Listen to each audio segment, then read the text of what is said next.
جب اپنوں میں بیٹھ کر آنکھیں آنسوؤں سے بھر جائیں اور منہ چھپا کر آنسو صاف کرنے پڑیں اور زبردستی چہرے پر مسکراہٹ سجانی پڑے، تب زندگی سے زیادہ بے رحم کچھ نہیں لگتا۔ انسان دنیا میں کسی کام سے اتنا نہیں تھکتا جتنا رویوں سے اور احساس کی شدت سے تھک جاتا ہے۔ جب انسان کو اس بات کا علم ہو جاتا ہے کہ اللہ سب دیکھتا ہے اور اللہ سب کچھ جانتا ہے، تو وہ خاموشی کی آخری سیڑھی پر پہنچ جاتا ہے، جہاں کسی سے کوئی شکوہ نہیں رہتا، جہاں دل شکایتیں نہیں کرتا۔ تڑپتا تو بہت ہے مگر آہیں نہیں بھرتا، کیونکہ یہ وہ مقام ہوتا ہے جہاں ساری باتیں اور ساری چیزیں اللہ کے سپرد کر دی جاتی ہیں، کیونکہ اس لمحے کی تکلیف اور اذیت اللہ کی سوا کوئی نہیں جان سکتا، اور لوگوں سے تو ویسے بھی کوئی توقع نہیں رکھنی چاہیے، کیونکہ انسان عیبوں کو چھپانے کے معاملے میں کچا اور عیاں کرنے کے معاملے میں بہت پکا ہوتا ہے۔ یہ بس اللہ ہی ہے جو پردہ رکھتا ہے۔ شکر کیا کریں کہ انسان خدا نہیں ہے، ورنہ نہ یہ کائنات رہتی اور نہ کوئی انسان۔ مولا علی علیہ السلام فرماتے ہیں، تم جنت نہ مانگو بلکہ تم دنیا میں ایسے کام کرو کہ جنت تم کو مانگے۔ کچھ مل جانا اور کچھ کھو دینا، کبھی ہنسنے لگنا اور کبھی رو دینا، کبھی میلوں کا سفر لمحوں میں طے کر لینا، کبھی لمحوں کا سفر کرتے ہوئے تھک جانا، کبھی وقت کے ساتھ آگے بڑھتے رہنا تو کبھی ایک حادثے پہ زندگی کا رک جانا، کبھی قبولیت کے انتظار میں آسمان کو تکتے رہنا، کبھی ہار کر سجدے میں گر جانا، کبھی صبر سے ہر شخص کو مات دے دینی، کبھی ذرا سی بات پر ٹوٹ کر بکھر جانا، کبھی اٹھ کھڑے ہونا ہر ٹھوکر پہ، کبھی ٹکڑوں کو سمیٹتے سمیٹتے ہی سسک اٹھنا۔ زندگی گر کر اٹھنے کا نام ہے، زندگی اللہ پہ یقین کا نام ہے،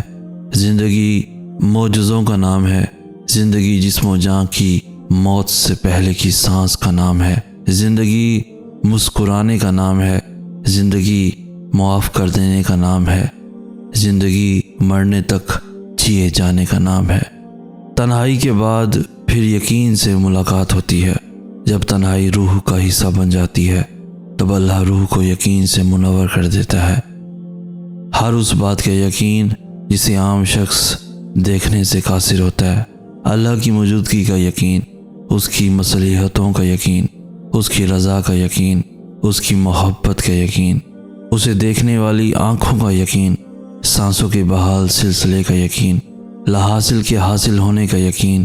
ناممکن ہے ممکن ہونے کا یقین، مسکراہٹوں کے لوٹ آنے کا یقین، وقت کے گزر جانے کا یقین، موت کا یقین، اور پھر موت کے بعد اللہ سے ملاقات کا یقین۔ انسانی فطرت ایسی ہوتی ہے کہ جو اس دل کو تکلیف پہنچاتا ہے اور توڑ دیتا ہے، یہ پھر بھی اسی کی طرف بھاگتا ہے، اس امید کے ساتھ کہ اس دل کو وہی سے سکون ملے گا، حالانکہ وہ چیز یا وہ شخص کبھی بھی آپ کے لیے سکون کا باعث نہیں بن سکتا، جس کی وجہ سے آپ کی روح بے سکون ہو۔ محبت سکون کا دوسرا نام ہے۔ جس محبت میں سکون نہیں ہوتا اس میں اللہ کی کبھی رضا نہیں ہوتی، تبھی تو وہ ہمیں لوگوں کے چھپے ہوئے رنگ دکھاتا ہے کہ کون کیسا ہے، پھر فیصلہ ہمارے ہاتھ میں چھوڑ دیتا ہے کہ ہم ان سے دور جاتے ہیں یا نہیں۔ زندگی گر کر اٹھنے کا نام ہے، زندگی اللہ پہ یقین کا نام ہے،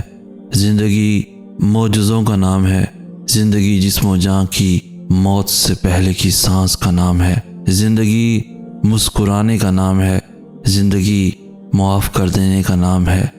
زندگی مرنے تک جیے جانے کا نام ہے۔ تنہائی کے بعد پھر یقین سے ملاقات ہوتی ہے۔ جب تنہائی روح کا حصہ بن جاتی ہے تب اللہ روح کو یقین سے منور کر دیتا ہے۔ ہر اس بات کا یقین جسے عام شخص دیکھنے سے قاصر ہوتا ہے، اللہ کی موجودگی کا یقین، اس کی مصلحتوں کا یقین، اس کی رضا کا یقین، اس کی محبت کا یقین، اسے دیکھنے والی آنکھوں کا یقین، سانسوں کے بحال سلسلے کا یقین، لاحاصل کے حاصل ہونے کا یقین، ناممکن ہے ممکن ہونے کا یقین، مسکراہٹوں کے لوٹ آنے کا یقین، وقت کے گزر جانے کا یقین، موت کا یقین، اور پھر موت کے بعد اللہ سے ملاقات کا یقین۔ انسانی فطرت ایسی ہوتی ہے کہ جو اس دل کو تکلیف پہنچاتا ہے اور توڑ دیتا ہے، یہ پھر بھی اسی کی طرف بھاگتا ہے، اس امید کے ساتھ کہ اس دل کو وہی سے سکون ملے گا، حالانکہ وہ چیز یا وہ شخص کبھی بھی آپ کے لیے سکون کا باعث نہیں بن سکتا، جس کی وجہ سے آپ کی روح بے سکون ہو۔ محبت سکون کا دوسرا نام ہے۔ جس محبت میں سکون نہیں ہوتا اس میں اللہ کی کبھی رضا نہیں ہوتی، تبھی تو وہ ہمیں لوگوں کے چھپے ہوئے رنگ دکھاتا ہے کہ کون کیسا ہے، پھر فیصلہ ہمارے ہاتھ میں چھوڑ دیتا ہے کہ ہم ان سے دور جاتے ہیں یا نہیں۔ اللہ پاک ہمیشہ انسان کے سامنے دو راستے رکھتا ہے، ایک وہ جس میں اس کی بہتری ہوتی ہے اور دوسرا وہ جو تکلیف کا باعث ہوتا ہے۔ یہ آپ کا انتخاب ہے کہ آپ کس کی طرف بھاگتے ہیں، اور مت بھولو کہ یہ دل وہی جڑ سکتا ہے بس جس نے اسے بنایا ہے۔ ہماری زندگی میں آنے والی اور ہونے والی ہر چیز میں اللہ کی مصلحت ہے۔ کسی کا زندگی میں آنا یا چلے جانا، راتوں کو اٹھ اٹھ کر رونا یا چین کی نیند سو جانا، ایک لمحے میں ہزاروں یادوں کا بننا اور اگلے ہی لمحے ان تمام یادوں کا بکھر جانا، یہ سب اللہ کی رضا سے ہے۔ اللہ جانتا ہے کہ میرا یہ بندہ میری جانب ایک آواز پہ آ جائے گا یا نہیں، اور اس بندے کو مجھے تھوڑی سختی سے اپنی طرف لانا ہوگا، تبھی وہ ہمیں زندگی کی ایسی حقیقتوں سے ملواتا ہے کہ ہم ٹوٹ جاتے ہیں، پھر اس کی طرف بھاگے چلے جاتے ہیں، ٹھوکر پہ ٹھوکر اور بار بار گرنا۔ یہ چوٹیں پھر اللہ تک لے کر جاتی ہیں، اور لے جائیں بھی کیوں نہ، اس کی دسترس میں ہی تو بس ہر زخم کا مرہم ہے۔ دعا کے بعد انسان کی ملاقات انتظار سے ہوتی ہے۔ جب انسان ان چیزوں کا انتظار کرنا سیکھتا ہے جن کے بغیر کبھی سانس لینا بھی دشوار ہوتا تھا۔ انسان کی